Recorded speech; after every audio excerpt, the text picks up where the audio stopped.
Hello again, and welcome back to Granny Dorothy Visits.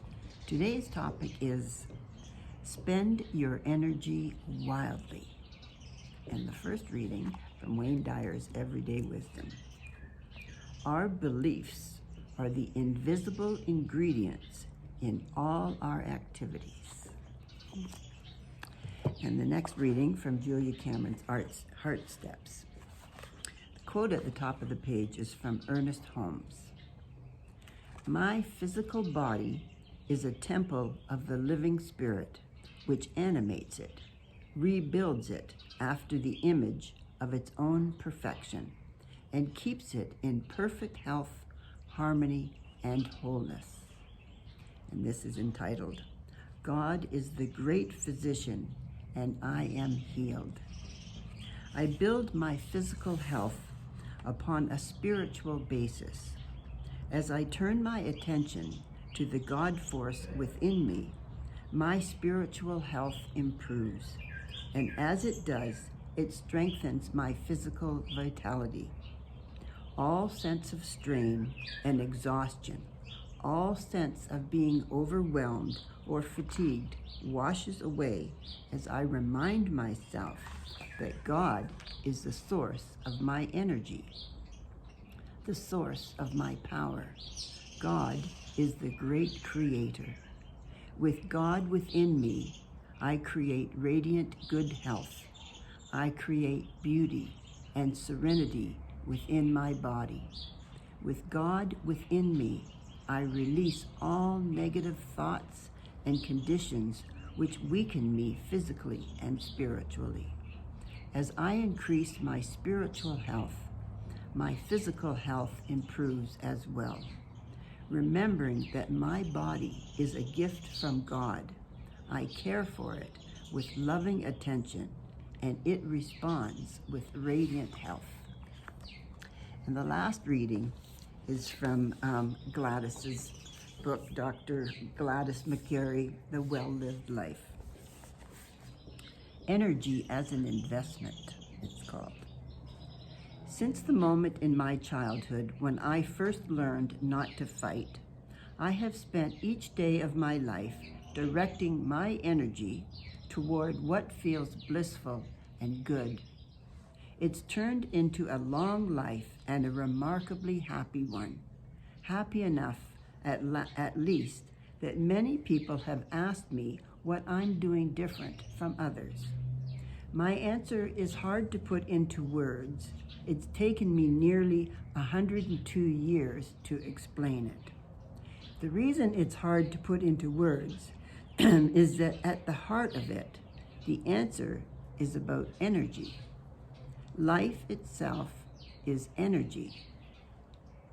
I've passed through many years, treated many patients, and stood on many stages trying to explain this without making it sound too out there. The truth is that it's not that out there, it's right here. The first law of thermodynamics states that energy is not created or destroyed, it merely changes shape.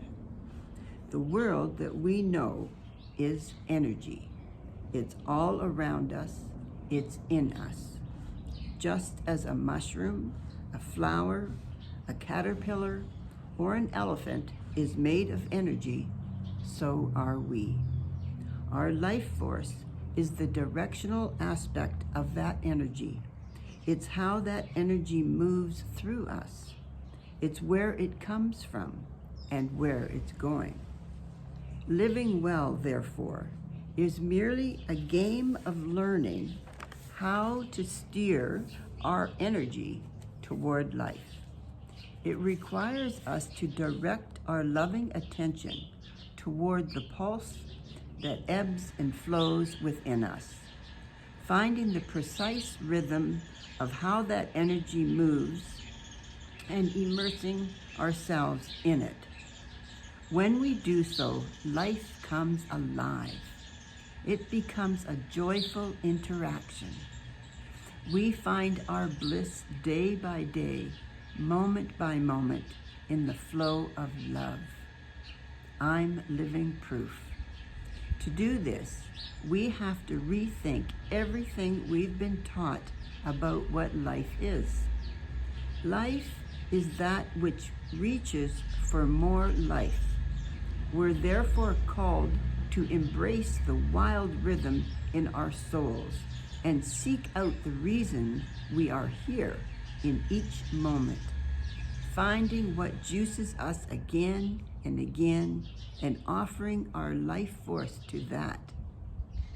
Throughout these pages, you may have noticed that I refer to life force, energy, and love somewhat interchangeably. That's because, for me, they're all pretty much the same thing. My first secret taught you to find the life force within you. My second secret explored why it's so important to find where that life force is flowing. My third secret explained that life force is activated by love, because to a degree, it is love. My fourth secret helped you see how we amplify love and life force through community. And my fifth secret urged you to remember this in even the toughest of times, so you can gain lessons from them to help you move forward. My sixth and final secret is spend your energy wildly.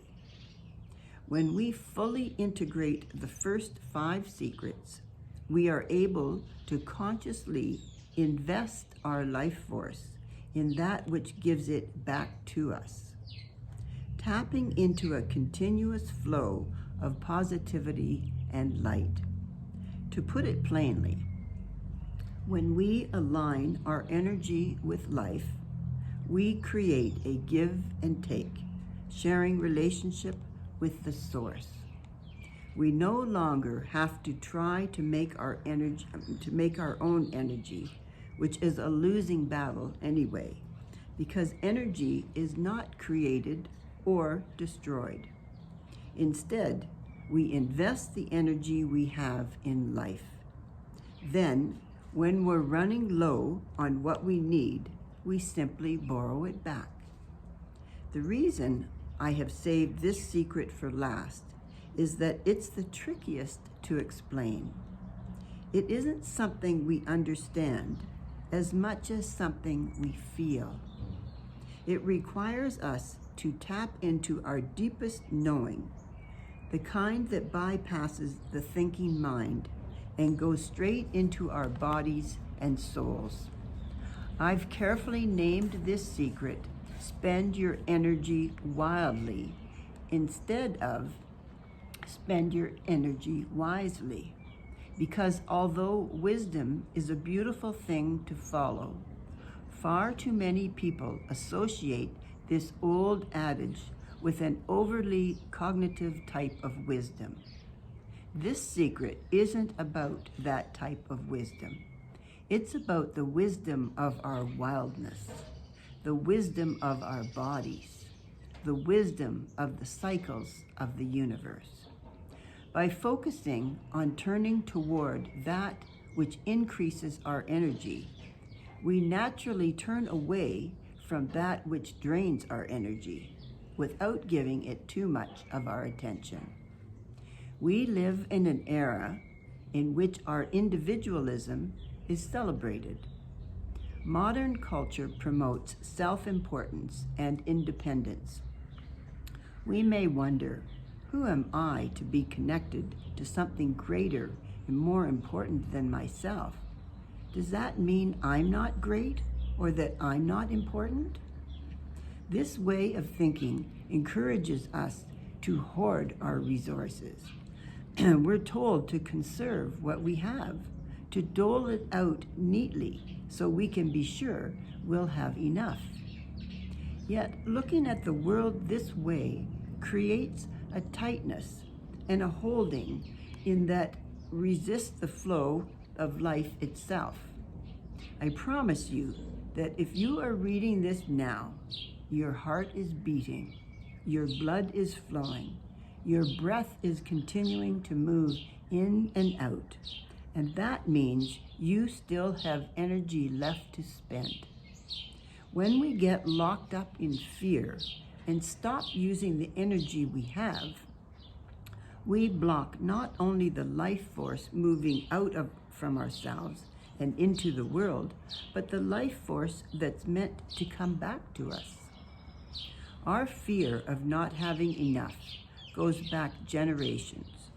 Recent studies on epigenetics, or the way genes turn on and off in response to lived experience, and are then passed down in that state, show us that we are still responding to the challenges our ancestors faced, even if they aren't our own challenges today. Many of our ancestors really didn't have enough. Our parents and elders may have passed their anxiety onto us in childhood. Their fear thus became our fear. This fear is at the heart of the question many patients ask me. They want to know how I managed to get so old because they're worried about running out of time. This is the same worry that many people have about food, attention, and money. What if there isn't enough? Yet living from this fear simply gives it more strength. If we really want to tap into our life force, our goal must be to flip things back around. We need to ask ourselves, what do I have enough of? What can I spare? What can I give in order to receive? These questions can feel counterintuitive. They may even sound plain exhausting to try to answer. But when we look at our energy as an investment, something new becomes possible. Instead of seeing an empty account and wondering what happened, we can ask ourselves, well, what did I put into my account lately? Many of us have heard of the idea that when we give love away, we get more in return. Some of us even said it to our children or grandchildren when they were small. Yet, like most things that are designed for children, it's easy to forget that the same principle applies to us as adults. And because life force, love, and energy are basically interchangeable, it works for all three. Interesting, eh? Our energy as an investment and spending it wildly, and meaning enjoying life to the fullest. That's what I want for you. I want you to have a wonderful life, enjoy your life. And I send you my love. Until next week. Bye for now.